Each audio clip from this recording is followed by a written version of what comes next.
Anne Hegerty, who has been on The Chase since 2010, has described how she met one of her future colleagues years before they worked together.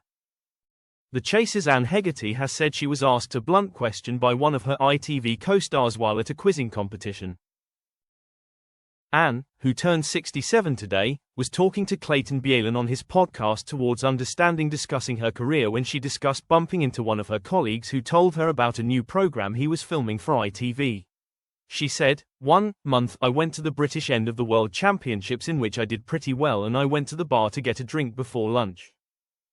As I stepped inside the bar I was greeted by what I've since described as the largest man I've ever seen in my life, and he said, 'Hi. My name's Mark Labbett, you beat me last month, who are you?' He said, 'I've just finished recording the pilot series for this show,' and he described the format. Since Anne joined The Chase, the show Mark had filmed the pilot series for as one of the Chases in 2010, she has become a fan favorite and continued to remain on the show. Anne signed up to The Chase 1 year after Mark made his debut in 2009, and together they now have significant public profiles.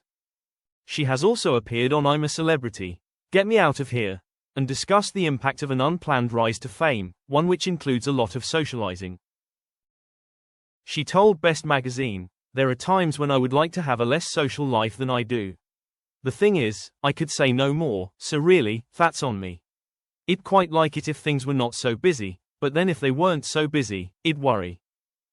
Anne, who also appears on the Australian version of The Chase with Mark, has also discussed how her autism diagnosis affects her personal life. In an interview on The Chase's road trip, she talked about one relationship of hers that lasted 4 months and how she felt about her approach to romantic dynamics. She said, "He was a lovely bloke, but I am just not good with the sort of attention that people need." In another interview with OK! Magazine she added, "I fall in love with historical or fictional characters. People I can put a bit of distance between.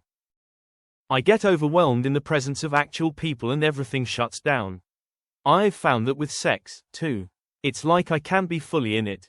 That much intimacy, I almost zone out."